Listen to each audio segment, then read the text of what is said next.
And we are live.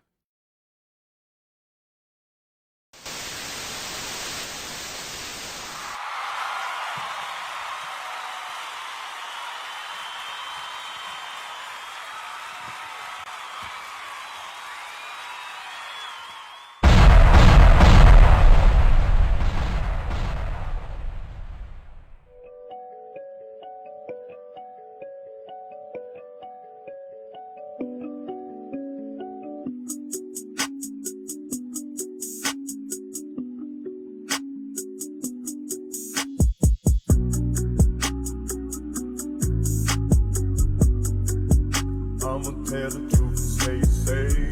What you gon' do? What you gon' do? I'ma tell the truth and stay safe. What you gon' do? What you gon' do? I'ma tell the truth and stay safe. What you gon' do? I'ma tell the truth and stay safe. Demons are real, and they be attracted to how you be feeling, love. I'ma tell the truth. What it do, people? What it do? I appreciate you all on today. Well, welcome to another episode of the Tell the Truth and Stay Saved show. I am your host here in my very own studios at the crib, Minister Casey L. Huey. I'd like to thank each and every one of you for tuning in to the show tonight. And like I said on last night, we are in for a treat. You are really in for a treat. Well, last evening, we were doing an interview with Mr. Brandon, Mr. Virgil Brannon, and we had a few technical difficulties, so we just killed the live, and we thought it would be best if we had just revamp that thing and come back and do it again this evening. So without further ado, we are here in the place to be. But before we get into our discussion for today, let your boy run and take a quick break. I want to get me a little water so I can speak with him and answer the questions, ask the questions for that matter, in the best way I know how. So give me a half a second and I will be right back.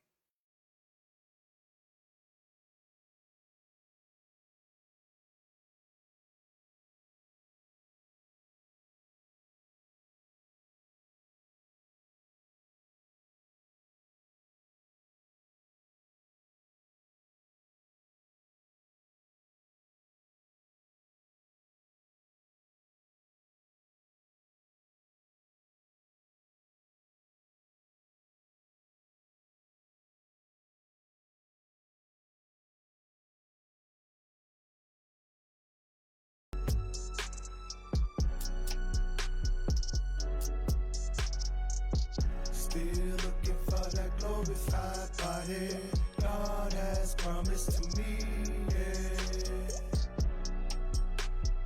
Promise me a body. Promise me a body. Still looking for that glorified body God has promised to me, yeah. Promise me a body. 1 2 1 2. Still looking for that glorified body God has promised to me, yeah. Promise me a body. Promise me a body. I'm still looking for that glorified body God has promised to me, yeah. Promise me a body.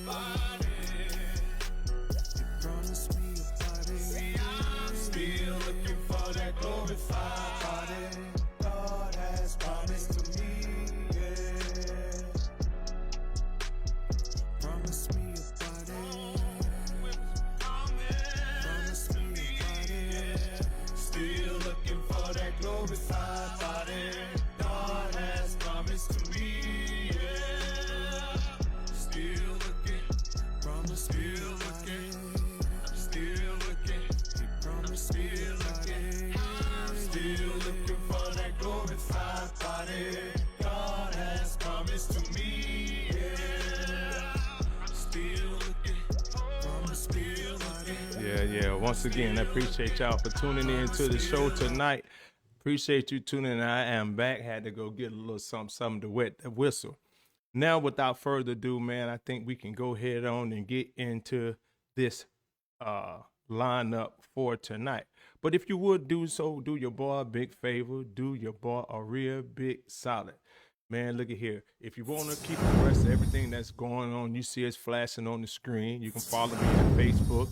You can follow your boy on the IG, Instagram, as we both said. Or you can follow me on the tweet Twitter. And if you are led to be a blessing to the ministry, of course, you can support via Cash App, $preacher 1971. We're gonna let that run one more time, and we're gonna get on into what we got going on this evening, y'all. I'll tell you, we got a wonderful, wonderful show for you tonight. Wonderful show for you tonight. Now, before I bring my guests on, Mr. Brandon, just gonna read a little bio of my brethren right quick.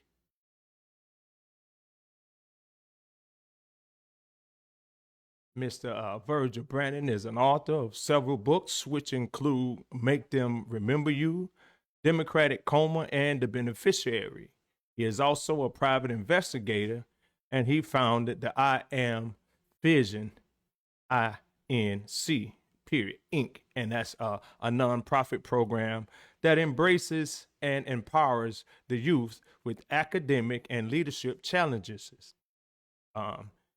He expressed to me that his goal is to promote the personal growth of socioeconomically disadvantaged youth. And let me say that again, poor people, for lack of a better words, and providing members with a roadmap for success. Mr. Brandon attended Shepherd's Care Bible College and received his master's and doctoral degrees in ministry religious counseling.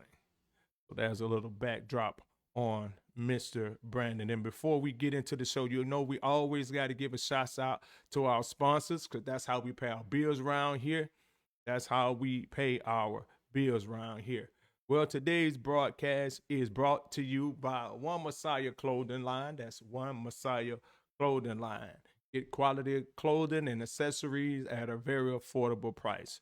And you can find that over at Facebook. Just in the search bar, type out One Messiah Clothing. I think it is on the SD Store app if you want to be a blessing. I think Moray William Brown is the proprietor and founder of that particular store. Not only that, you can also go and check out Moray Derek Seiler over at Kingdom Anointed Custom Netwear. Kingdom Anointed Custom Netwear, they have very, very unique pieces. And like the sign says, they custom to fit you. He custom all his stuff. And I don't have on anything right now, but you guys have seen me wear most of his, some of his product. So you can go visit him on Facebook as well. That's Kingdom Anointed Custom Netwear. Now, without further ado, man, y'all put your hands together. Give a round of applause for our guest tonight, Mr. Virgil Brannon. How you doing, sir? Welcome to the show. Oh, everything's good, brother. Appreciate your invite. I'm glad to be here to discuss with you whatever you like to talk about, my brother. Yeah. Now I know we had a couple technical difficulties yesterday, but we're in the house today, and we're gonna make it do what it do. So just as a recap, man, spend about 2 or 3 minutes and give a little background on yourself, other than what I had posted, so some people can get familiar with you. Okay. I'm an author of several books. One is called The Beneficiary. That's the most recent one that pretty much talks about what we inherited, what God passed down to us, and what we inherited from our ancestors. The book before that was basically The Democratic Coma. It was about my experience and being in a coma and asleep, not knowing exactly what was going on around me. And so it's just my experience and my research of those process a background in business. I own several businesses in the Georgia area. Again, like you mentioned earlier, I have a private investigating company, a marketing company, Watch out a now. professional speaking business, and nonprofit organization for kids called IamVision.org. Okay. So it's pretty much Okay. I pretty much stay busy. Yeah, I see. And like once again, like I said last night, I appreciate you clearing your schedule this evening and giving me a little bit time to do actually part two. And just for the viewers' sake, if you guys want to go check out part one. Part one is over on my YouTube channel. And there's some good information. We had a few technical difficulties, but I left the video up because, like I said, it has some good information in it. And that way you can go watch that and then come back to this Facebook Live and for part two. Now, Mr. Brandon, I think we left off. We were talking about um, uh, where we are as a people, and you were talking about how individuals that vote Democrat, I guess, uh, want want people to do for them, so to speak. Right, and I think where we were yesterday is that I was explaining the two party. Okay. And see, you have one party, which is the Democratic Party. It's about dependency, about the government comes in and try to be to sell us hope, knowing that they can't not deliver those hope. And so, in ponder that, you talking about. Let me reference the book at the same time. And part of it is just basically we all was inherited some type of gift, talent, and unique ability. And in doing so, and with that, there is just no way that you could pursue that with the Democratic Party. I'm trying to go slow with this so that we can kind of get it back where we were. The Republican Party is a party that talks about freedom, independent, being independent. It's about pursuing your dreams, pursuing happiness. It's about lining up with anything that lines up with God. The Democratic Party goes against that belief system. And so we have typically gone away from that too as well. And so when you talk about the Democratic Party, you talk about a party that tells you that don't worry about doing things, we'll do it for you, or we will help you do these things. It's a dependency system. And so we have to understand that as I speak of it in the book, Beneficiary, history, again, is about us walking, each individual walking with God. As we walk with God, he's actually showing us our gifts, talents, and unique ability. And so when you talk about those things of itself, this is the level of which, when it comes to the Republican Party, they do not restrict you from those things. This is the reason why it's always based on, people don't understand it, but it's more economic than it is anything else. And so when you understand it, it's all based off of business. In other words, like I mentioned to you yesterday, the most important thing that we have that's ours is our thoughts. Those things that we have is basically that nobody can take away. And once we start to share it with the world, it becomes a whole different ball game. And so the ideal of that is that you're able to pursue those things. And those ideas and those thoughts, those are your ideas that you may want to start a business with. That might be something that that's embedded in you, from which you want to write a book or whatever that is. That's just yours. Again, when you come about the Democratic Party, it's a totally different system. That system is created for you to depend on them. They only sell you hope, and that's pretty much just all it is. Okay, so let me ask you this. Go ahead. I'm sorry to cut you off, just so the viewers can get some understanding, and me too. When we think about Democratic Party, Republican Party, Libertarian, Tea Party, Independent, these are all basically different systems. Correct. Okay, and who not necessarily governs these systems, but who drives the system? What are the foundation for each system? Not saying that you have to give it, but if each one is different, then one should have a core belief, right? Right, right. And so the Republican Party is it bases its system based off of God. This is why, like I mentioned to you before, that it's you never Supposedly, hear right? them talk about. Say it again. Supposedly, right? Or is that a Right, right. fact? Well, it's a fact. I mean, this is why you never see them talk about policies that lines up going against God. I mean, when you talk about the Democratic Party, I mean, you talk about gay rights. These are the things that they talk about. You're talking about transgender bathroom. You talk about abortion. You talk about all these things that are against God's creation. So And so our when you talk about so the president that we had for 8 years was Democratic. which one, Obama, Yes, sir.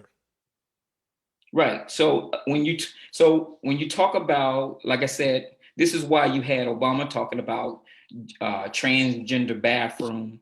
They had he was talking about abortion because what was it?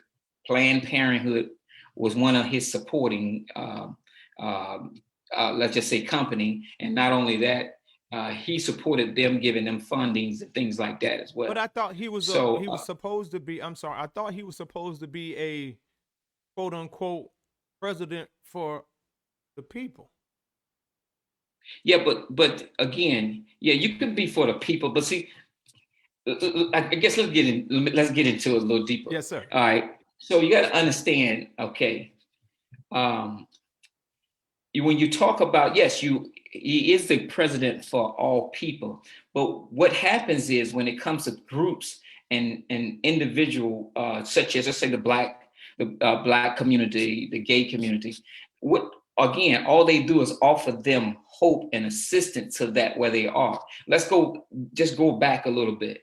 Now, if you're talking about gay rights and things like that, first and foremost, uh, you should be parading them around as if uh, they are some type of trophy, and telling them that you give them rights. What in terms they need is help. I mean, you have scientists and doctors that came out and said that it is considered gender identity disorder, which means that if being gay or LGBTQ is something of a disorder or an identity disorder, that means that must be something medical. There must be some type of confusion there, which means that they should be offering them some type of real counseling, some type of help, not to parade around just for votes. And the same thing with blacks. They use the key words racism. I mean, they use anything that they can traumatically give a person something to go into a typical shock. Understand, that's all they pretty much do is create trauma. Once they give you this robocall and tell you somebody is doing something to you, this creates trauma to a person, and it makes a person believe that somebody's trying to take them away. It's the same thing they did with the Hispanics. They trying to deport you. So this is something that's created, some type of trauma that's created. When you talk about Social Security, they want to take away your Social Security. This is what they create. They create trauma for votes. They're not really trying to help anybody. So yes, you're supposed to be for everybody, but at the end of the day, it is not in their agenda to help you. It is to make sure that you are following them and depending on them. Sort of like They bait want and to be switch. your God. Sort of like bait and Yes, switch. right. It is not to give. It's like a doctor. It is not to cure you. It's just to treat you. Okay, And so that's pacify. what I was talking about in the Democratic Coma book. That's why I said one of the chapters called "Making of a Patient." I explain and break all this down to how they come to this process. It is not to cure you. It's the same thing as it pertains to when it came to Black folks back in the day. They removed the father out of the home so that it creates chaos in the family. Knowing that a mother, it makes it very difficult for her to try to raise kids, and so it creates all types of problems. And then once they remove the father out, they tell the mother he can't come back.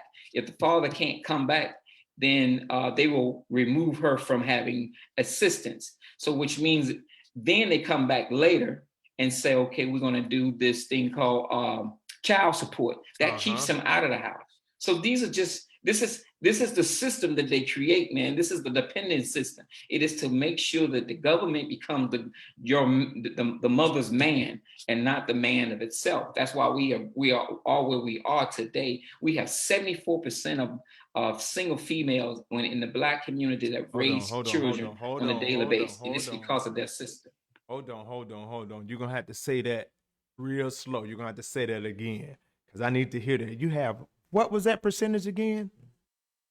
There's 74% of single Black mothers that's raising kids right now. This is the statistics. Now, this is what the statistics says. Now, is that Afro-American, Asian, white, or is just across the board? That's just the Black community of itself alone. 74% of the Black community. That means that mothers are raising children on their own. So it sounds like to me there's a.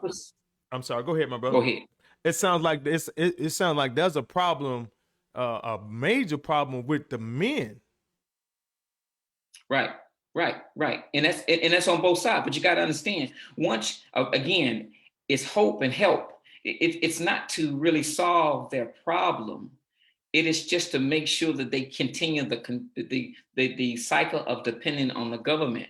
Yes, you're right. There is a men problem, and there's also a family issue overall. But when you tell a single mother who barely can make ends meet, that a man has to be out of the house in order for us to help you, she have no choice. This is not to talk against the female. She's doing the best she can to try to survive.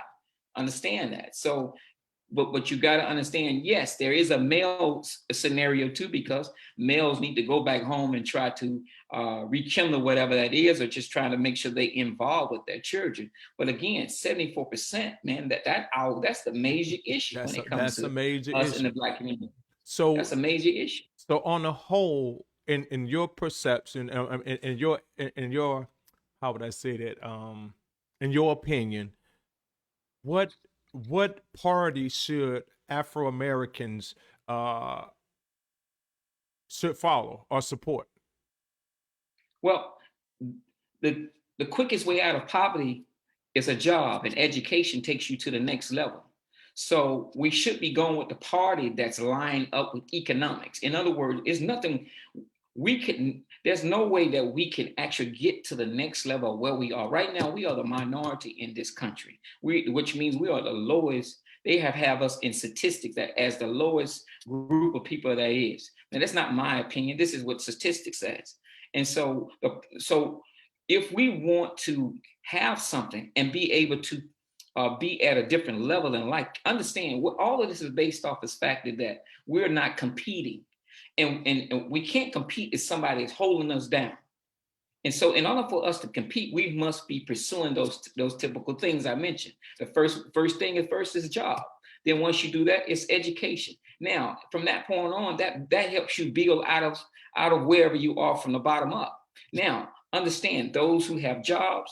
I mean, when it comes to having a job, don't make that a career.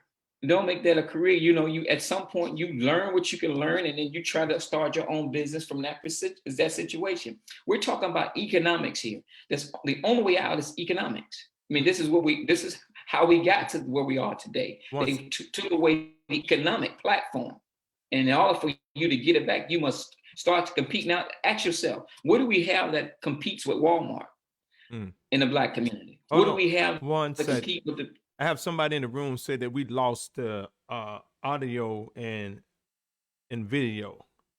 Wow. Somebody must not be liking what you're talking about, Doc. If you're still in the room and you can hear, if you got audio and video, please give me a 1. If you can hear now. Per Facebook, you blacked out. Wow. Wow. That's crazy. Yeah, how about now? I can see a video. I can see a video here. Okay. Um, hey man, but we'll keep rolling it. It's recording, so you know we'll Okay. post a recorded video up later if they. Okay, somebody say she can see and hear. Thank you so much for being in for that you can hear. And if you guys have any questions for Mr. Virgil Brannon during this discussion, please just let me know and put your questions in the comment section, and I'll definitely read them over the air for him. Go ahead, Mr. Brandon. Right. I forgot exactly where we were. Okay, But again, go ahead. Go ahead. let's start here because I want to get in a little bit about you, you know, for a quick second. So I'm going to do this here. I'm going to put this book. I got Democratic Coma up on the screen right now, so the viewers can see that. Give me a little backdrop about Democratic Coma. You know, how did you get the idea to start writing a book? When did you write it? Some of your resources, just a little bit about that. Well, Democratic Coma started back in 2000, I think 2006. I was actually marching with Al Sharpton. I used to march with Jesse Jackson and all those guys. And me and my son went down to Gina, Louisiana, about Gina 6. That's how pretty much how it started, like I mentioned yesterday. And it was just basically me just writing down the things that I was seeing. You know, I had no idea, no thoughts about writing a book. Writing a book was just never something I thought about. You know, but it just all started there when I realized that when we was marching around Gina, and once the camera left, that's when Al Sharpton and Michael Bazin took off and jumped in an SUV and ran off. And so at that point, it told me something. Whoa, wait a minute. So you saying as soon as the lights, camera, action stopped, they were gone? Imagine a circle, and halfway through, when there was no more cameras, Michael Bazin and Al Sharpton was in front of me. I'm the only one in the group that had a bullhorn. Yeah. I'm right behind them. Whatever they chatted out, I repeated, and then everybody else repeated me. Now that's how I was. You know what? I'm gonna have to chew on that one a little bit, because your boy, I was a fan. Hey. Oh wait, no. Wait a minute. I'm sorry. It was Michael Bazin, you said? Michael Bazin. Okay, I'm sorry. Michael Bazin. I'm sorry. Not him. Not him. Mr. Derek Bozeman. Mr. Derek Bozeman. I don't think Bozeman was in it. No. I got my mind confused. I'm a fan of Mr. Derek Bozeman, not Mr. Blackman. Okay. Now we're good. Michael Bazin was the one came out with a book and a movie and all these different things. Again, just picture what I'm saying to you. When we were marching, yes, and when after the camera left, I promise you, they took off running. When I say running, I'm talking about physically running. But maybe they had an engagement somewhere. Imagine this. Imagine this. I'm standing there with a bullhorn. I'm new at this. I'm the only one in the group with a bullhorn. We got about 300 people, or probably how many people they said it was, that's how many it was. Remember, when they took off running, I'm standing there. Everybody looking at me like I'm the leader. I'm just standing with my son. He was 10 at the time. Now he's 22. And so it was at that moment I realized something wasn't right. Then when we got back home the next day, that Monday, and I called Al and I said, Al, I got the answer to this problem, man. I know what we can do, man. We're going to solve this issue about what we are, our people, man. I got the answer. And he tells me, he say, we can't get anywhere until we solve this race issue. Now, anybody with any common sense know you can't. Racism will always be, and that's somebody's individual person, individual within that person, how they feel. You can't solve that. If a person was raised that way, that's just what it is, you know. And so you can't solve this. So that told me then it was just all based off of business. It was all money. It was all money driven, you know. And Okay. then from that point, I started doing research about Tawana Brawl and that case that he had back up in New York about the little girls, that this girl, and it went on from there. And I just, like I said, I started researching, and I was just writing stuff down, just taking notes, but I never thought about writing a book until one day I let this lady, I met this lady coming out of a bank, and I asked her, you know, it was basic about stock. She was teaching, you know, she was coming out of E-Trade, and I would meet myself as well, and I needed some help. I was just starting out. Okay. Anyways, she got to looking at what I had and said, you should publish it. So that's kind of like how it all started. Okay. Now, because I mean, I'm sure there are some people that got questioned. I mean, for me myself, my wife would tell me, like you mentioned last night, you begin to just write things down. My wife said it to me a long time ago. You know, baby, you know, write stuff down. So, man, I have at least 15, 20 spiral notebooks of just notes, you know. Right. And I would say, and I still say it today, if I had a computer where I can just upload this information in and it will systematically categorize everything based on topic, man, I would have something. You know, Listen, I'm just being lazy. I promise you, it was never a thought in my mind to write a book. All I was doing is trying to remember things because I was starting to lose my memory, like I mentioned to you before. And as things went on through life, I would put my keys down and couldn't remember a lot of things. And I said, well, I may need to start writing these notes down. And again, I did all of this on my BlackBerry. I wrote the book on the BlackBerry, that Democratic Coma on my BlackBerry.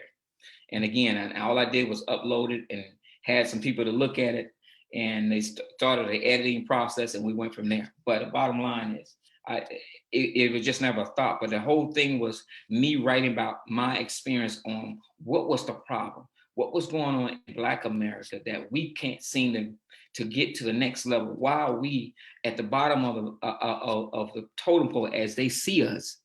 And why is it that we're never growing? What is the problem? And that's what I kept asking myself. Now, And so I just started writing from that point on. And like I said, one of the chapters called "Their Leaders," Making of a Patient, the trap. They created a trap and to set us up. It was all. It's on and on and on. And once you get the book, you'll see how it all began. well, And like I said, you'll see who opposed slavery, who was against slavery, who was it was fighting for us. How many of the whites that actually died alongside many of our ancestors when they was being lynched, you know, and who were they? And I can go through this process and I can prove to you. A lot of people say, well, that's not the same party. But what people don't know, and I didn't put it in the book, but that this is a bonus I give you. What people don't know is that, yes, we were once Republican. When we were 1921, Black Wall Street, Tulsa, Oklahoma. Tulsa, Oklahoma. We were Republican, and we were Republican for economic reasons because the government, which at that time it was more based Republican, all of us was voting Republican because of the fact that they offered us economic opportunities, and they was offering us equal protection under the law, which is the 14th Amendment, meaning they was protecting us against anybody that came and tried to invade on us. And so somewhere around like I said, 1921, that's basically how it all kind of, that's when the KKK came in and burned down Tulsa, Oklahoma, and those things. That right after that, we went into the Great Depression. Well, again, we were voting Republican. The reason why we switched votes, the Democratic Party never changed. People want to tell you that it's the same. Let me tell you what nobody else knows, and not a lot of people won't believe. What happened was, it was in a little bit after the Great Depression, around 43. I think the Great Depression ended around somewhere around early 40s. Right before World War II. Right. Now, understand this. It was in 1948 at the Democratic Convention where, I'm going to say this name so people understand, it was Strom Thurmond. He was at the convention, which means that he was a Democrat. He was at the 1948 convention. They were talking about how to get Thurmond reelected. And so you had, what was the mayor of Minneapolis at the time? His name was Hubert. Hubert Hewley. He was the mayor of Minneapolis. He spoke at the convention and told them we need to figure out a way how we can get these black votes from over there. He was wanting to change out of, remember, it was all based on state rights. He wanted to move because keep in mind the most of these parties have different. Let's just say Democratic Party has a conservative, they have a moderate, and they have progressive, which is pretty much a far left. And so Strom Thurmond got ticked off because they adopted the agenda of getting past state rights because they wanted the black votes. They wanted it so much so, they wanted that black vote so much so that they were willing to throw up the illusion to believe that they were going to do that, but yet they weren't going to. In other words, they were going to prove it and say we for it or not for state right, but yet we're not going to regulate it. Understand? Okay, so in that 48 convention, the delegates said, okay, we're going to go ahead and go with Thurmond's plan of doing that, and by doing so, we're going to adopt. We're going to go ahead and re-elect him as far as that. Now, Thurmond and a couple of them, I think Wright, got a gentleman by the name of Wright and another guy named White. They were senators. All of them walked out. They got ticked off mad because they wanted to keep the radical thing going. Okay. Understand where I'm about to go with this. So now Thurmond ran out and started, those three and a few other ones started the Dixiecrat because they was ticked off because the Democrat wanted to go with the conservative plan. And the plan was, how do we get these blacks to vote the Democratic Party? I mean, they vote Democratic Party. And so that's what they did. Now, understand that Thurmond never changed his agenda. Later down, I think in 1968, when the Civil Rights Act came up to vote, he did a filibuster. Him and those other generals did a filibuster against the Civil Rights Act. Now let me roll back to 65. Robert C. Byrd, he did the longest. He is known as doing the longest filibuster at that particular time. Now Robert C. Byrd was served for 53 years. Strom Thurmond served as 100 years. I mean, up to he was 100 years old. Understand, wow. Robert Byrd served from 53 all the way up to 2010, which means all those other guys had died off and went on. So the agenda, Herbert Hubert, all of these guys, they were dead by now. And follow what I'm saying now. This is let's move up to the 60s. Robert C. Byrd is still there. Robert C. Byrd and Strom Thurmond was voting against everything together.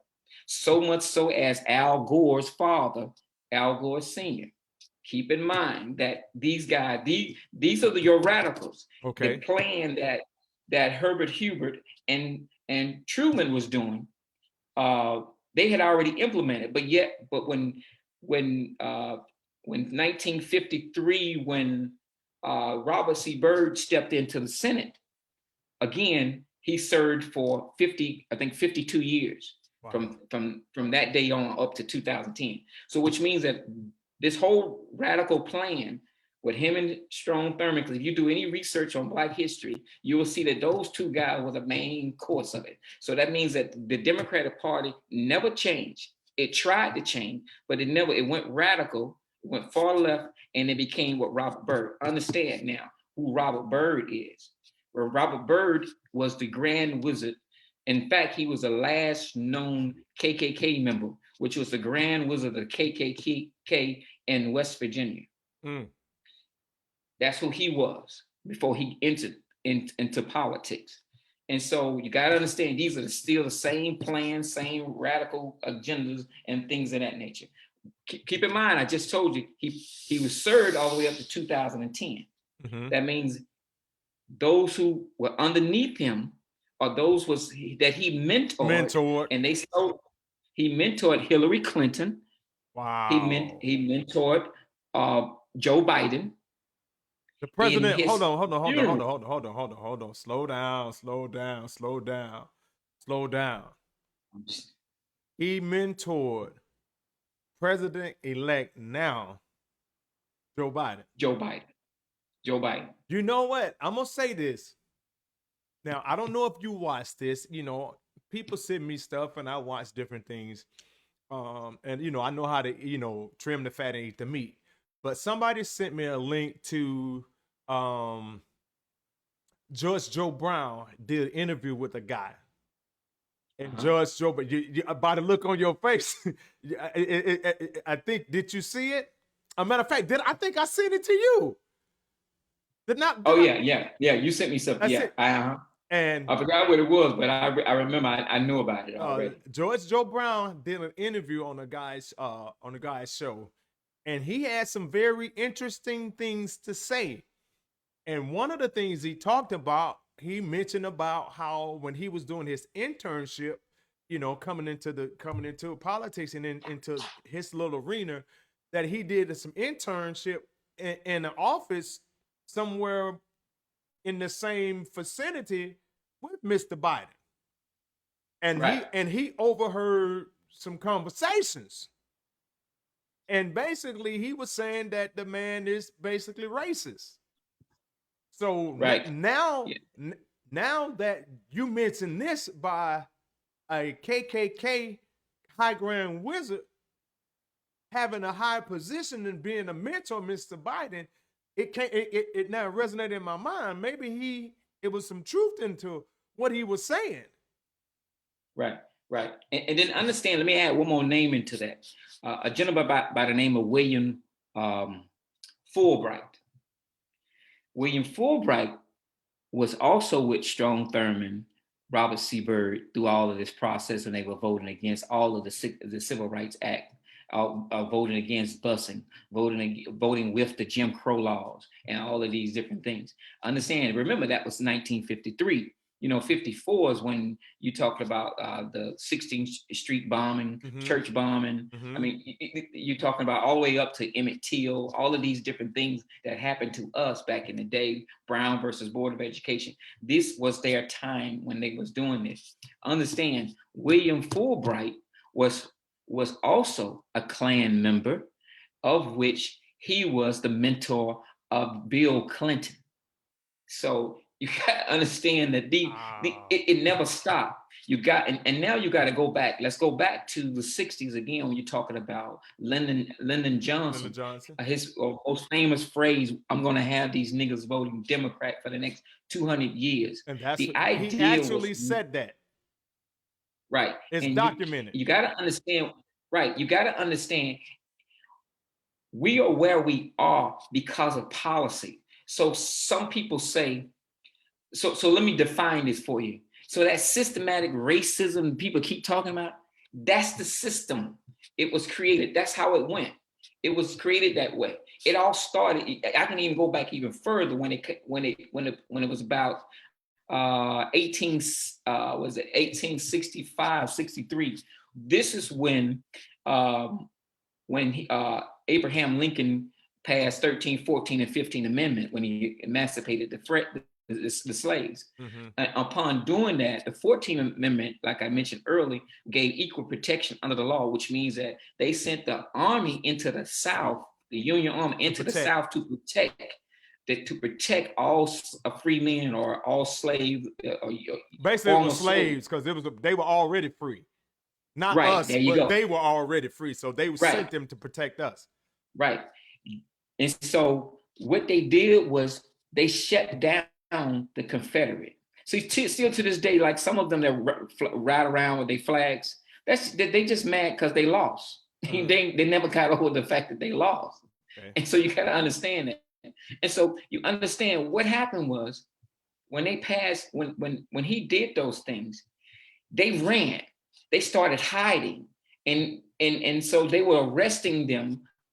And so those who, and so this is what sparked them to start the Klan, the KKK, because when they shut down, many of them went into politics, and at night they would go into putting their sheets on and terrorizing the black.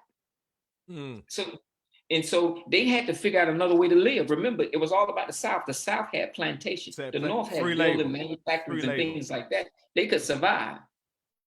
But the South didn't have no way because they had plantations. Somebody had to maintain those acres of land. That free labor is what got them their wealth. Right. And so they had to figure out, how could we do this? And so that's what they fought for. From that point on, state right. That's why they wanted state rights, because state rights gave them the power. If you gave a governor the state, the rights of the state to do whatever he wants to do, but understand a governor is just like the president of the state. President of the state. But right. And so whatever laws, if you got a Democratic governor there who is for states' right, this is back then now. The state right back then it defines differently now because we're in a different era. But the state rights, it became all about the state rights. And so if they could just get state right, the governor to have that state rights and implement it, then they could have slaves again. You understand? Yes, See, sir.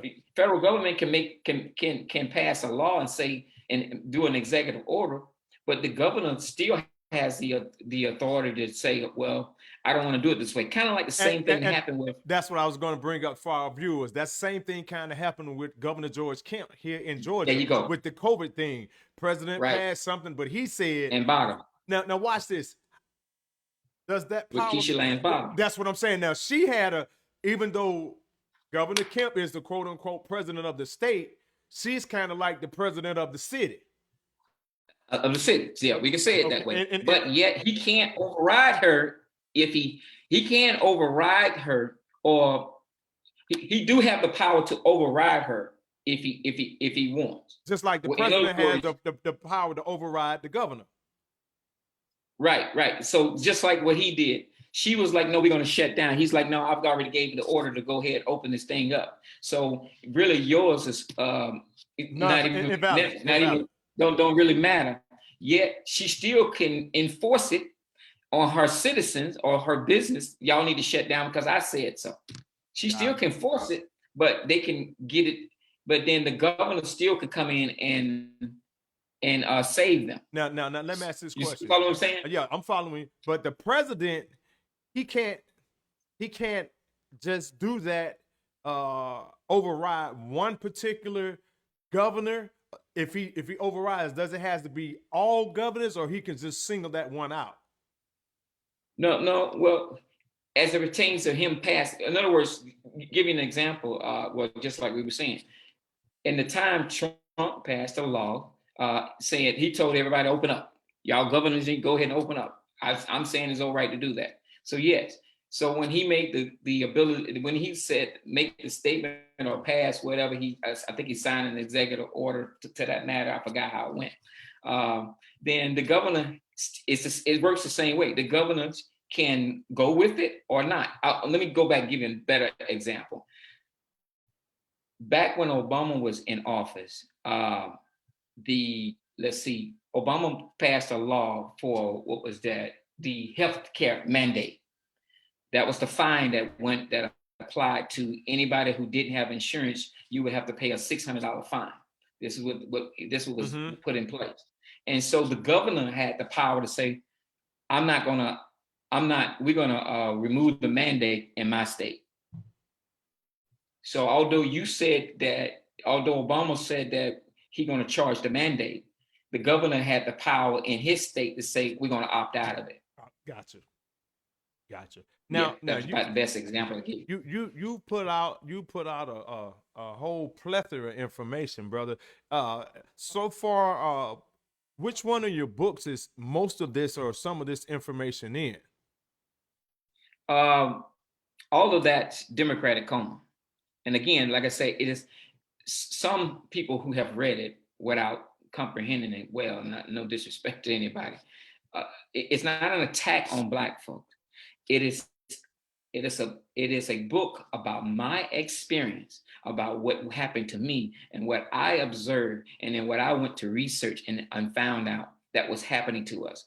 I started out, the first question in that book, I started out with what was hindering us as Black folks in America the most. And I found out that what was hindering us the most was the Democratic Party and their ability to not want us to go to the next level. Mm-hmm. Now, because you got to understand, if we all had the power or had the ability to, let me put it like this, we all have the power, but if we all believed that, and I'm gonna go into the second book, that we have the individual ability to control our own destiny, you know, we would do so. But some believe that somebody is holding us back, and if we keep being taught through this systematic racism that you can't get nothing, or you can't get nowhere until we do this, or they trying to take something away from you.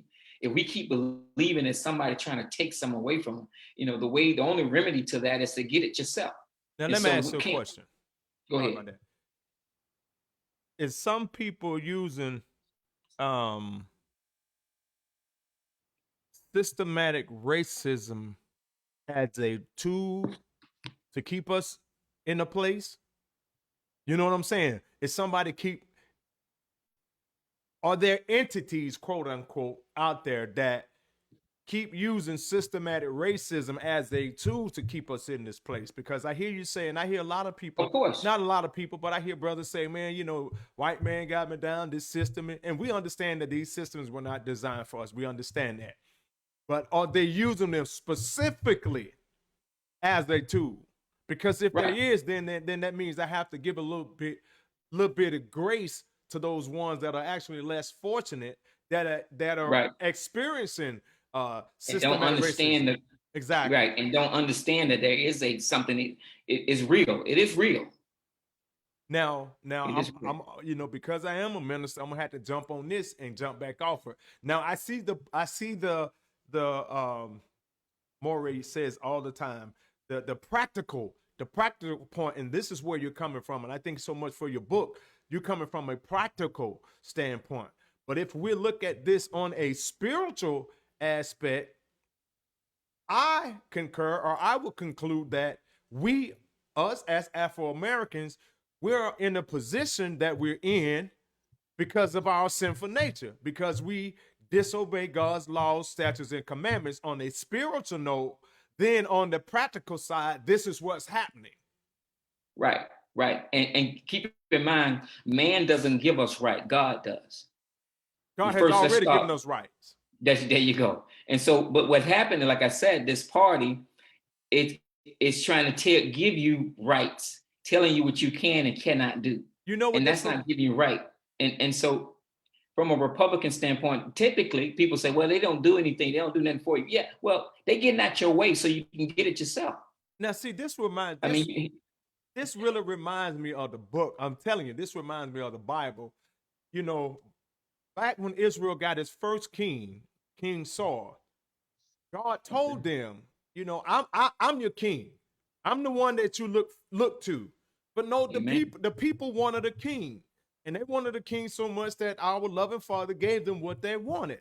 But in that doing, he warned them, because you want a king, I'm going to give you a king, but he's going to cause your kids to go out of war. He's going to come and take your property. He's going to do all these type of things because you wanted a king. Now, I said all that to say that this seems like the same thing. Instead of looking to the Father for our answers, we're screaming, give me a Democratic Party. Give me a Republican Party. Give me a Libertarian Party, thus leading us to a president. Right. And so here's my thing, and you are absolutely 100%. This is why I say I'm about policy. Yes, but there's also a man behind issue those policies.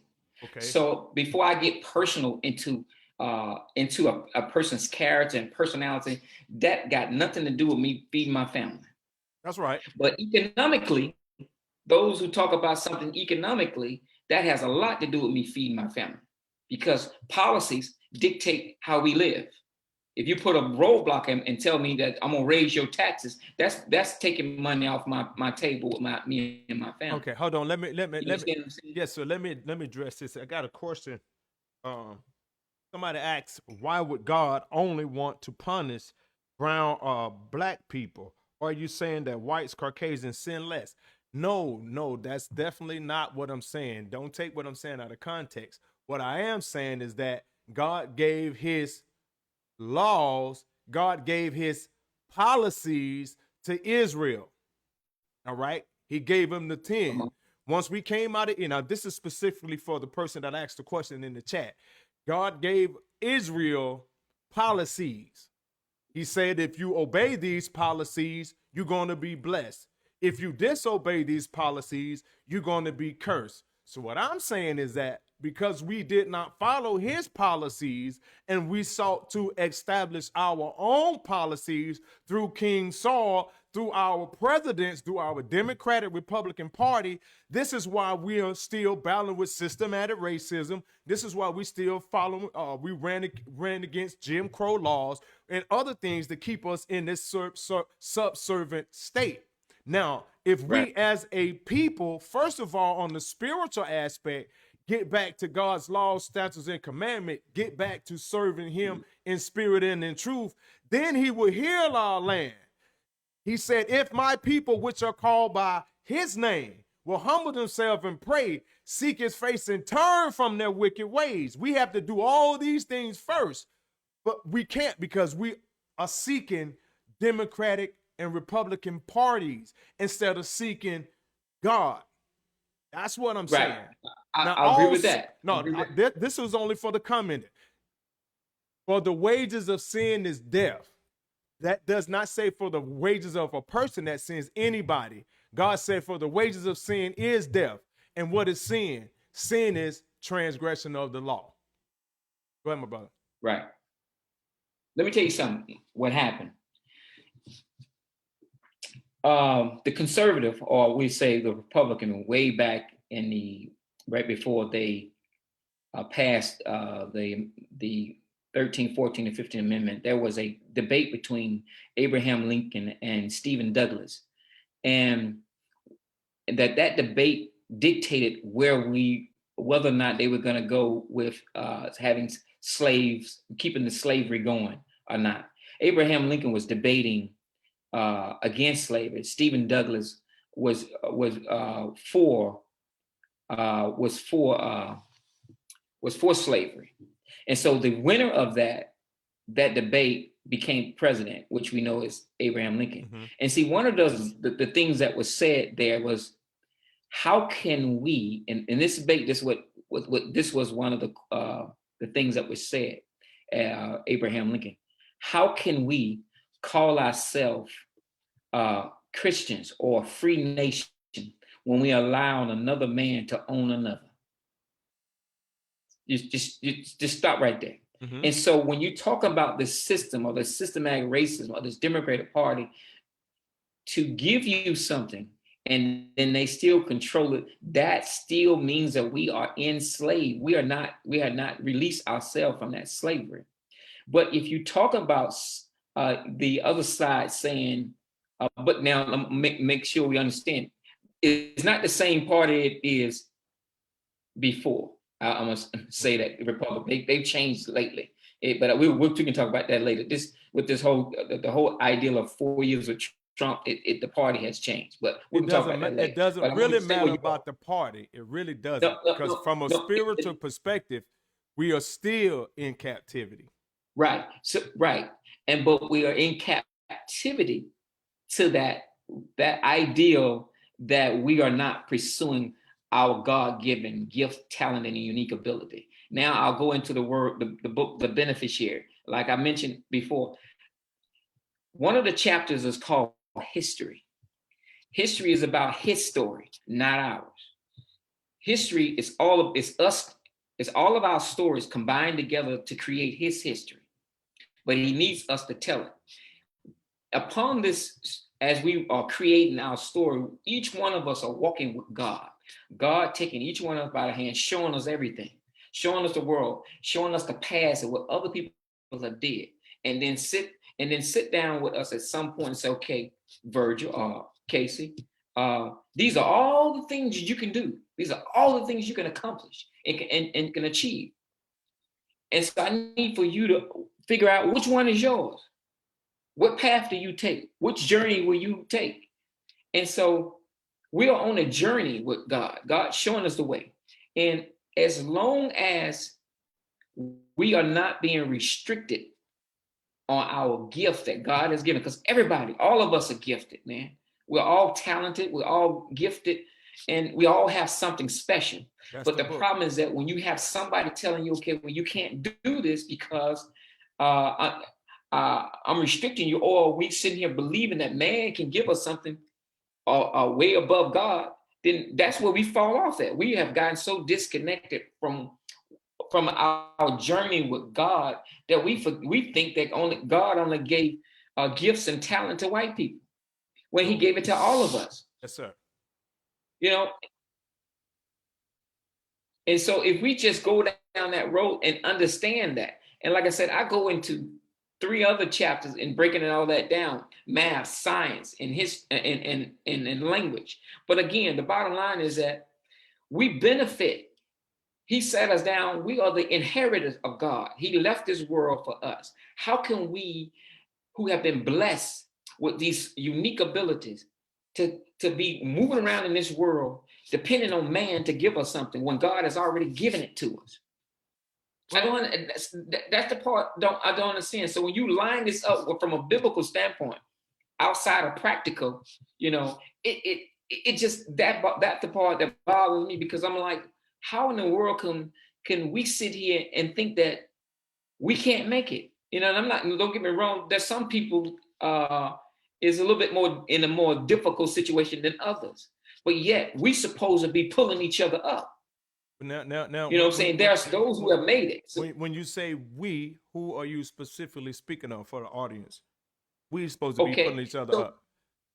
I'm my brother keeper. Is that what you're saying? Right, but understand where it plays out. See, the reason why we still where we are, because we're not pulling each other out. Somebody posted something on Facebook the other day, a brother, I know I don't want to call him out, but and it's as simple as that. It's just as simple as sometimes we have to be selfish again. In order for me to help you or help everybody, somebody got to be selfish enough to get out. I got to get out and get myself together and build up a foundation. And then once I build this foundation, now I can throw a rope at you. But if we all sit here together talking about we all got to stick together, how in the world can we stick together when we ain't going nowhere? It's what some Muslim brother called lost found. In the sense where I would say we have to stick together when we're trying to move somewhere, when we're trying to have something to move. Yeah, but where have we moved? The boat never moved. We still where we are. I get it. It never took off. I get it. Yeah. Well, the boat ain't never took off, because when the boat landed, the boat dropped us off here, and we still here. So right. But the problem was. Go ahead. So what I'm saying is that I'm with you 100% that somebody had to be selfish in order to get out there and started to have something. So now I can come back and say, hey, I did this and did that.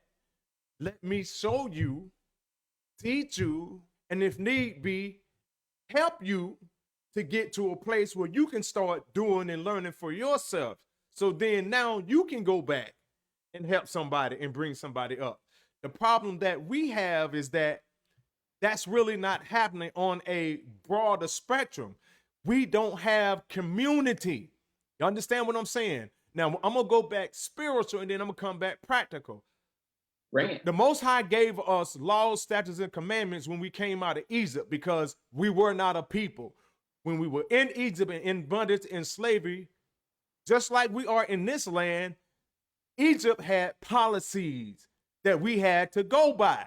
Just like we have policies here in America in this Mizraim, which he talked about in Deuteronomy, a second Egypt, a second bondage. So here we are. When he brought us out, he had to teach us how to commune with each other, how to live one another, how to treat one another. So he gave us laws, statutes, and commandments. He gave us the 10 first at Mount Sinai. Same thing here. When we got away from those, that's when we begin to fall. So what I'm saying is they both still have something to do with one another. We know there's a separation of church and state, or there should be, but as a nation of people, if we were to get back to his laws, statutes, and commandment, that would bring us into community with him, first of all, and community with one another. Why do you think Black Wall Street went so well? Because Black Wall Street went so well, but I guarantee you that they had a spiritual foundation before they had a practical application. They treated each other right. They loved one another, and then they begin to be blessed. That's the rule of God. That's a principle of God that you don't have to be saved or in a religious arena to operate in. There's some principles that do unto others, and it shall be done unto you. There's principles of God. Once we get back on a holistic level, then we can begin to move forward. So I'm with you. I understand the systematic racism is something that's holding us down, that we got to deal with that. We got to deal with the sin problem first. Right. I'll agree. But part of that sin part that you speak of is we got to remove, the first thing first, we got to remove ourselves from depending on another man. That's the first thing first. Once we start to do that, our dependency should be set on God. But that's what I'm saying. These parties have indirectly set us up to depend on man because we have to depend on these policies. That's why I don't vote. What are you gonna vote? You're gonna be, but let me say something. You're gonna be Democratic or a Republican. When you choose either one, that means you're still subscribing to those policies. Yeah, but let me say this though, so that you can understand the politics of this. Yeah, you're right. But let me give it to you. To do away with them Pharisees and Sadducees, brother, because they begin to mix policies, they begin to be political. I don't disagree with you, but I want you to understand it from a political standpoint. Then the political component that we're talking about is that if you're talking about the Republican Party, people look when the voters behind the Republican Party are not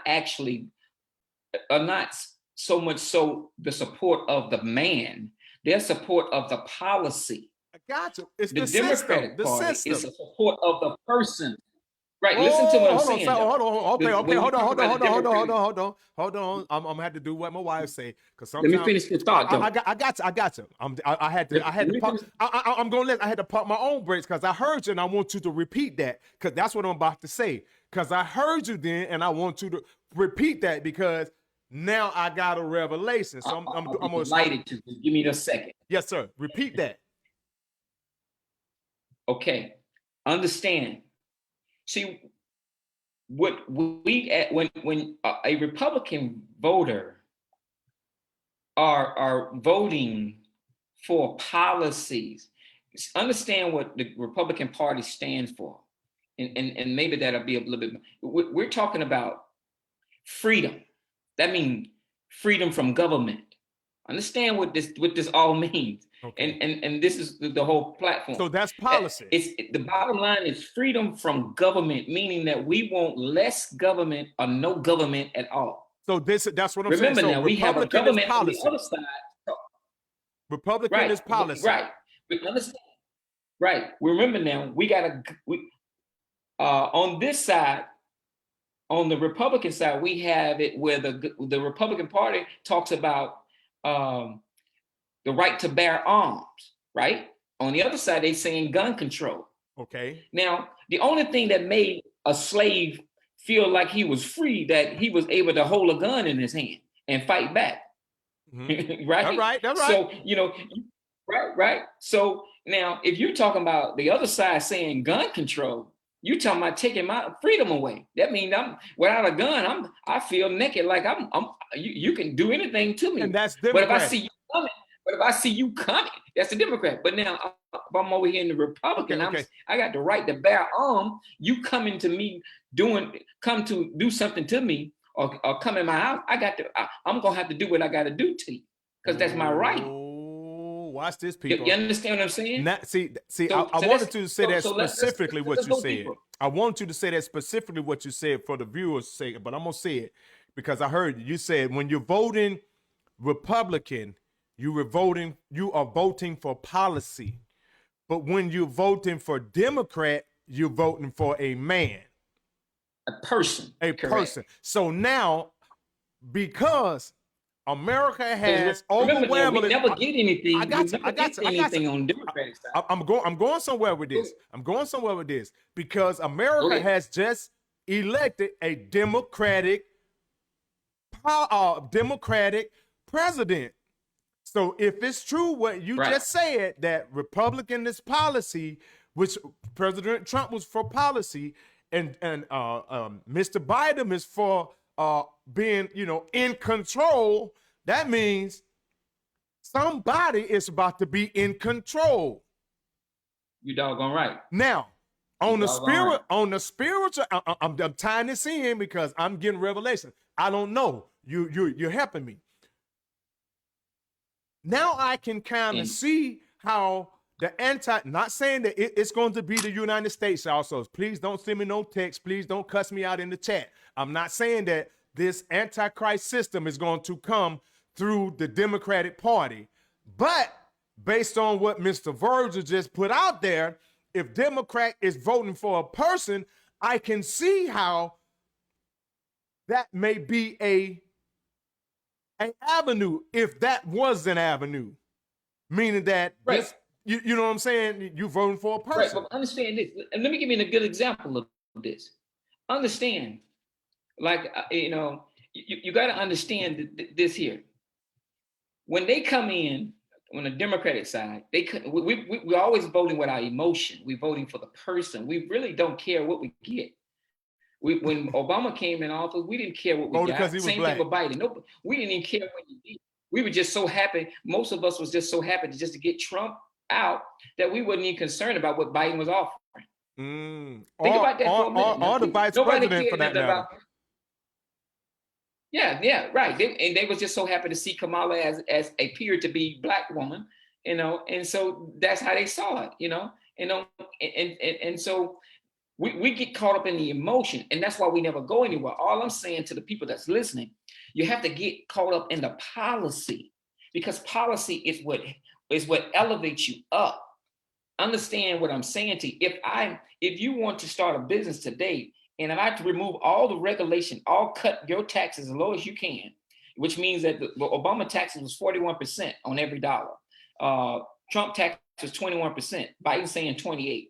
So understand what I'm saying to you is that means if I'm taxing you the lowest at 21%, and I think Bush before was 19%. Now, if I'm taxing you at 21%, that means every $100 that I make, the government takes 21%. Under Obama, it was 41%. That means the government takes 41% of every dollar you make, and 59 is yours. And so what I'm saying is that we're talking about if I got to charge you something because we got to pay the bill. The government got to pay the bill.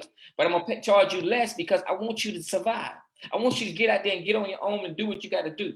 I want you to make some money because if you're making money, then I can hire more people.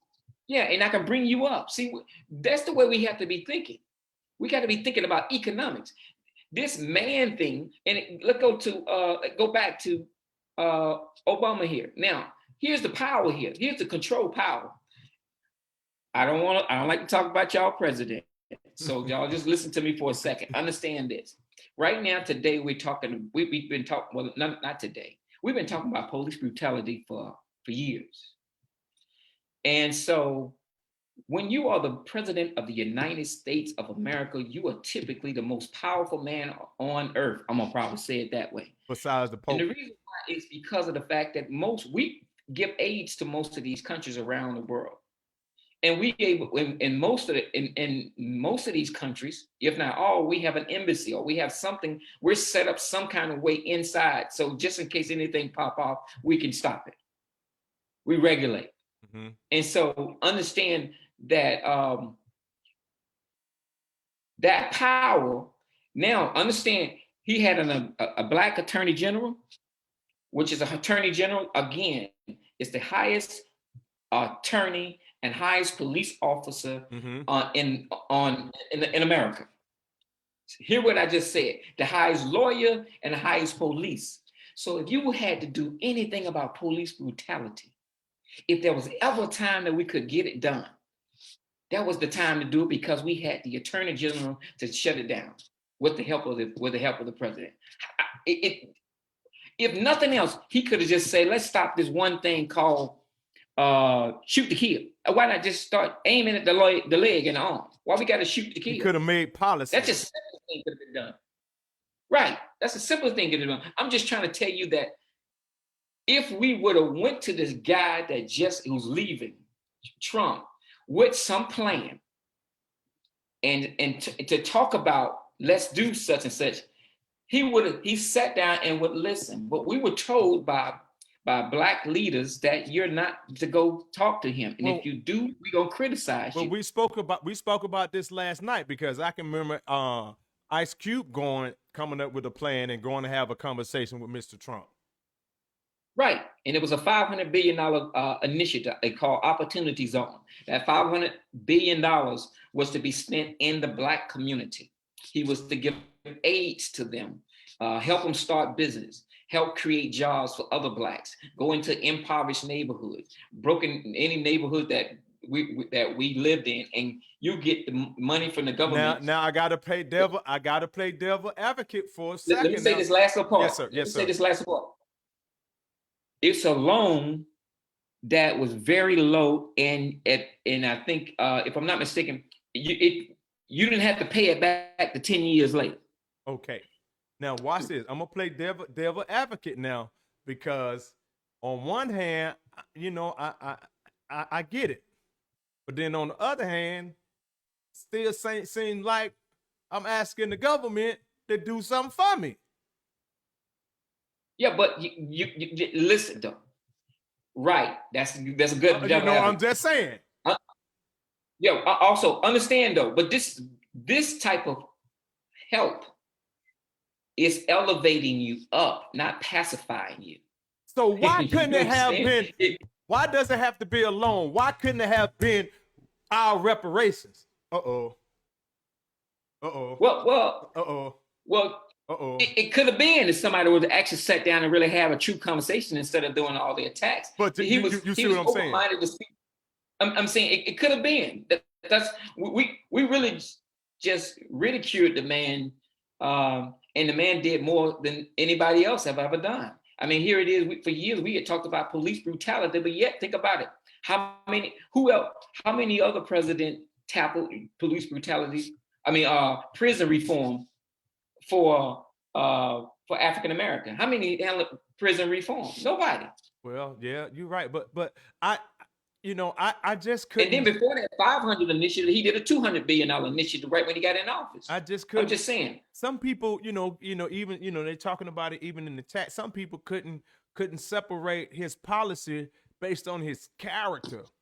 His character, or the lack of character and integrity, was maybe was causing them to not support him, his policies. You know what I'm saying? Right, and I get it. Trust me, I get it. Sometimes I wish he would never tweet it. I get it. Trust me, I do get it. And sometimes he was just off the cuff. But you gotta, like I try to tell most people, attorneys, most of every politician went to law school. They're taught to lie. They're taught to be convincing. They're taught to say things a certain way, to look a certain way, and speak a certain way. You politician too, right? Huh? You politician too, right? One more time. I said you politician too, right? No, I'm far from that. I know it, man. I'm I just a just, young I black just, I man, just trying throwing to that. make it, and I'm at the just same messing time with educate my people on how they can make it. I mean, I come from I come from the same place you come from, you. brother, the Bible. You know. I And was I'm just, and it, I just said that because you were talking about most politicians taught the law, taught the line, go to law school. So I just, I know that political arena is kind of like your baby a little bit. So I just, I yeah, just but took the opportunity to I throw a couldn't shot. go in there, man. I could never jump out there. A lot of people tell me, you mentioned I Well, could I never go remember in you tried to politics. run. Now I remember a while Yeah, I ago. did school board out School in Harris board. County. Yeah, I do remember that. Yeah. I do Yeah, remember that. I did. Yeah, yeah. That was some lightweight. That was lightweight. But I mean, it was important because I have a personal. I love to talk to kids. I love to try to do anything that's related to kids, man. Because Okay. kids very open-minded, more open-minded. They understand. They'll listen to understand. As adult, they listen to reply. It's a totally different ball game. Well, if you don't have anything else left on that political, I want to end that because we only got a couple minutes left here.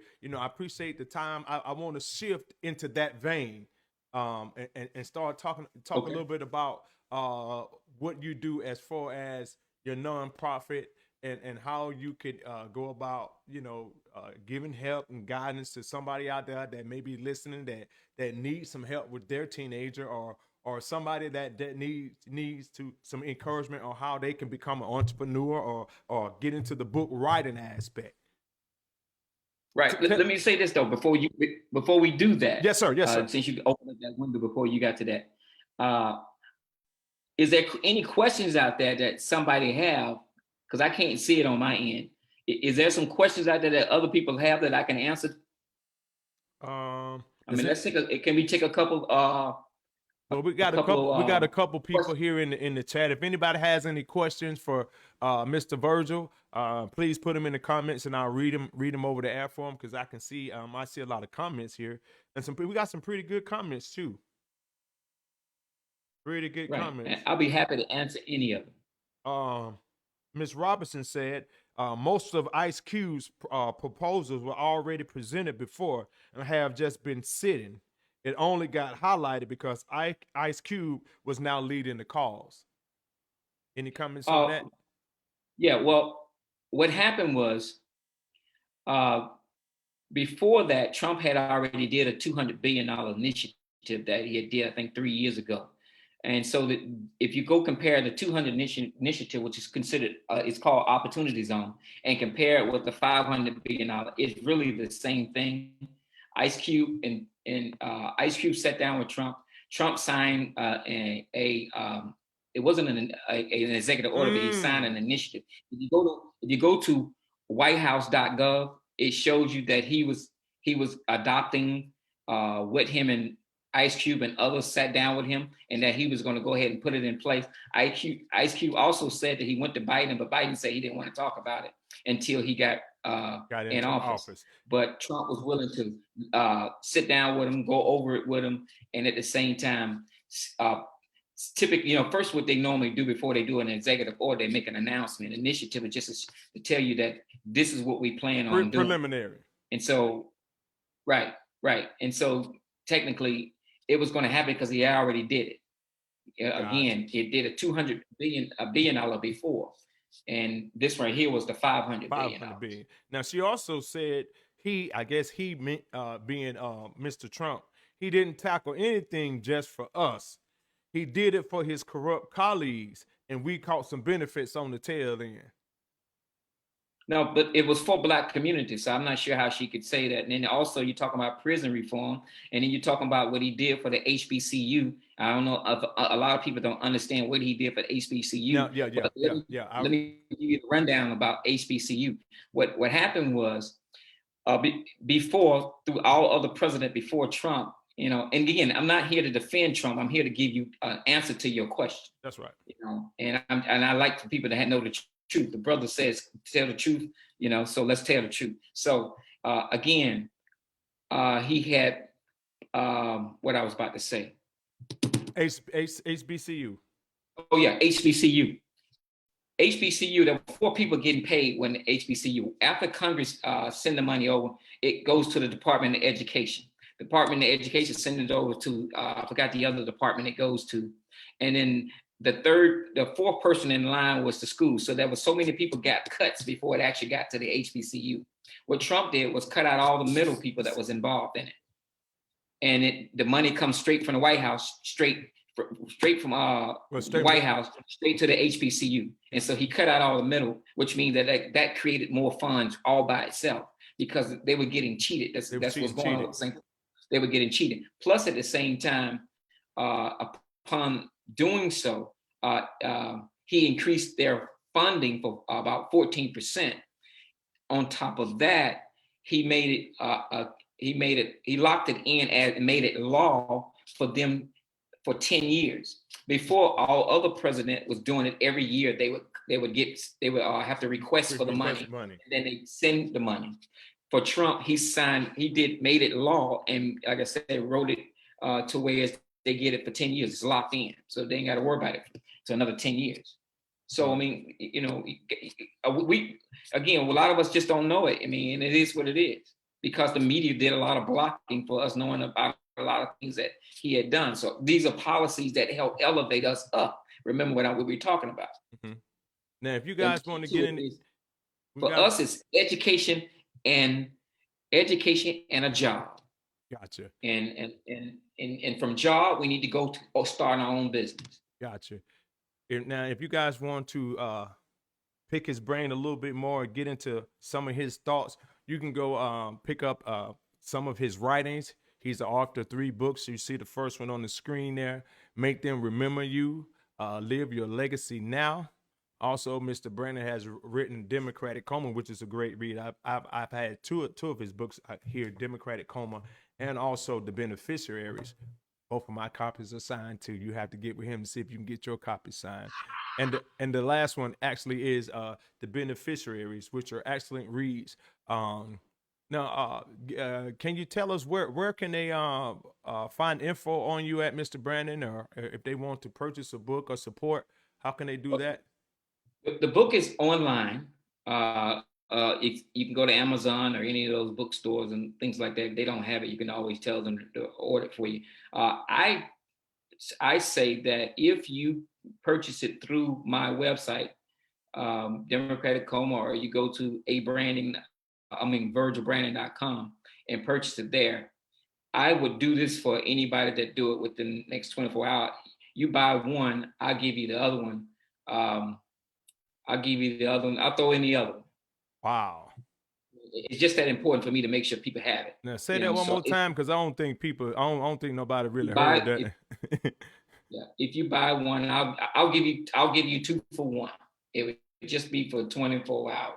So if you order one, I'll give you the other one for free. Wow. That's no big deal.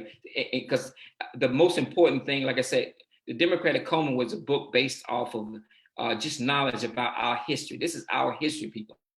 I wrote this because I wanted us to know about it. I didn't know once I wrote it that I was going to get criticized for writing a book about our history or something that we need to know. And when it comes to beneficiary, that book was based off of the fact that I wanted to let our people know, or people know, that we are gifted, we are talented, we are beyond measures. God gave all of us gifts, talents, unique abilities, and there is no reason that we can't pursue our dreams and be put man in the way of that. Man does not create our dreams or make our dreams come true. We do. And that's all the beneficiary is about. I take 4 of the main subjects. This is a book that, to me, like, it has not been written before in this format. I take 4 subjects: history, math, science, and language, and I break them down on the basis of what I think God wanted us to know about these. And this subjects is inside the beneficiaries. That's inside the beneficiary. And you can go. And it's amazing. It's amazing how that book unfolds. It really is. Like I said, I've got both of them here. I'm halfway. I've actually finished beneficiaries, but I'm kind of halfway through Democratic Coma here. You can see I got my little bookmark right there. But I got a lot of things highlighted. Got a lot of notes I've been taking because I don't do politics, but I like to know about different subjects. That way you can be well rounded. Once again, you can go find his books, purchase his books at www.abrandingopportunity.com. You see it there on the screen. Mr. Brandon said that if you were to purchase, I don't think the book is not that expensive. I don't think one was only 15. I think one was like 15.99 or something like that. Right. But he said if you purchase from his website, he want to be a blessing to you. He will bless you with the other one. He said at half price or for free. Right. Free. He said Free. buy one, get boy, Black Friday sale. Well, it should be 15. It should be 15.99. $15.99. That's correct. You'll get both books. Okay, and you have another website here at Virgil Brannon, www.virgilbrandon.com. Tell them what they can find here at this particular website. Well, that's typically you'll be able to purchase the book, but that's A Brandon Opportunity is basically about what I do. I mean, as an author, as a professional speaker, things like that. You want to book me to come to wherever you are and talk about in front of your whatever groups that you have. I mean, we can get that done. Amen. No big deal to me. And then now let's get into a little bit before we get up out of here, a little bit about your IamVision.org. Oh, that's the baby. Yeah, I got it up. Since I got it up on the screen, go ahead and elaborate on that. IamVision.org a little bit. IamVision was started in 2007, around the same time I was coming to a different person, trying to understand who we are, and it was a basic. IamVision was just put together, a 501c3, put together to help kids build their determination, empower them, and to become better individuals and things like that. And what we do in the program, we would go connect them up with somebody in their profession. Let's say if a kid wanted to be a lawyer, we would go find them a mentor in that profession, so somebody who they can shadow or during the summer, or just somebody they can talk to and mentor them throughout the process if they want to learn how to be a lawyer, whatever it is. And at the end of the year, before school starts, we have a big awards program where we give away computers, we give away iPhones, back to school supplies. I mean, it's just the beautiful thing about that, man. You know, like I said, I love talking to kids. Just go to the website. We just got through kind of redoing the website, so you might see some missteps there, but you'll understand the vision of what we're doing. Now, is there all the things that we've done? Is there an age bracket, age limit from high school? No, if you look at some of the pictures, we've dealt with kids at different levels. We have done summer programs. I'm not sure what we're gonna do this year, but we have done summer programs. If not summer program, like I said, we do workshops for kids. One of my main pet peeves in that program is called I Am Business. I teach kids how to start a business and things of that nature. Upon starting the business, we do some type of exhibit at the end of it, where if they create a product or have a product, they can sell it to the parents and all kinds of stuff like that. So it's a remarkable program. Nobody have done it before. Well, my brother, I do salute you for your work here, all the tireless efforts that you've done here in the city of Atlanta. I thank you for what you have contributed to this society. It's a blessing to see, brethren doing well, not only doing well, but having the intestinal fortitude and the drive and the compassion to want to come back and give back to the community, especially to his own community. So I applaud you, man. I give you big ups and shouts. I say God bless you and continue to keep you in all your endeavors. Is there anything else you want to say to the people before we get up out of here? That's it, Bill. I appreciate you inviting me on your show to talk about it. And if you need me to come back, I will. I'll be delighted to. If there's any questions, I guess you got the chat going on your end over there, so I'll jump over there for a few minutes and see if I can. We got one question said. He asked, "How does he get the book again?" You know Daryl Owens. DJ. He's the one that had the Clubhouse. Yes, sir. Yes, sir. Yeah, our brother Daryl. He wants to know how. He wants to know how can he get those books again. Go to virgilbrandon.com. That's the easy way, or Amazon. But Amazon, some things, if you're trying to write a book, I mean, Amazon really takes 60% of your money. I'm just going to be straight with you. But if you want that money to go in my pocket, Go directly then you to go the to my website. I got it up. Secure. I got it up on the screen now. That's www.virgilbrannon.com is where you can Amen. support him, and not only check out Democratic Coma, but also the beneficiaries. Now, are they able to get the third book from there as well? The third book was really Make Them Remember You, was actually the title before it was The Beneficiary, remember? Gotcha. And I just decided to change it because I didn't want it to be about me. So that's why I took my face off the cover. I understand. But hey, it's your work, right? Right. So, it is what it is. Once again, Mr. Brannon, I sure appreciate you taking out your time, your busy schedule to sit in here with your boy, man, on the Tell the Truth and Stay Safe show, man. You've been a blessing to me, and I'm sure that you have been a blessing to our viewers. And like I said, we'd love to have you on again, man. Maybe next year, first of the year, and we'll talk and get together and see, because we're supposed to be doing something. Y'all stay tuned, because Mr. Brannon and I are linking up. We're probably going to do something in December. We're supposed to do something in December. Right, absolutely. Maybe it's getting cold, y'all. So we probably think do a clothing drive or do something. Right. And I gotta call Pastor Ziegler and see what he's doing, and we're gonna link up with him and do something for the communities here. Man, I feel good, man. I feel great. Got my grandbabies all settled at home, and yeah, man, everything is good. So once again, Mr. Brannon, I appreciate you coming on to the show, man. Pray God continues to bless and keep you and your family, man. And just continue to do what you do, man. And don't ever lose that zeal and that love to give back. Amen, brother. Your people. Amen, brother. Appreciate you. Appreciate you. Peace and blessings. All right. Yes, sir. Same to you and yours. Thank you. Well, y'all, that's it. That is it. Thank you once again for tuning in here on the Tell the Truth and Stay Safe show with your boy, Minister Casey. We've had an awesome time today. We really, really did. I really thank the Most High for all that he's doing, all that he's allowed me to do.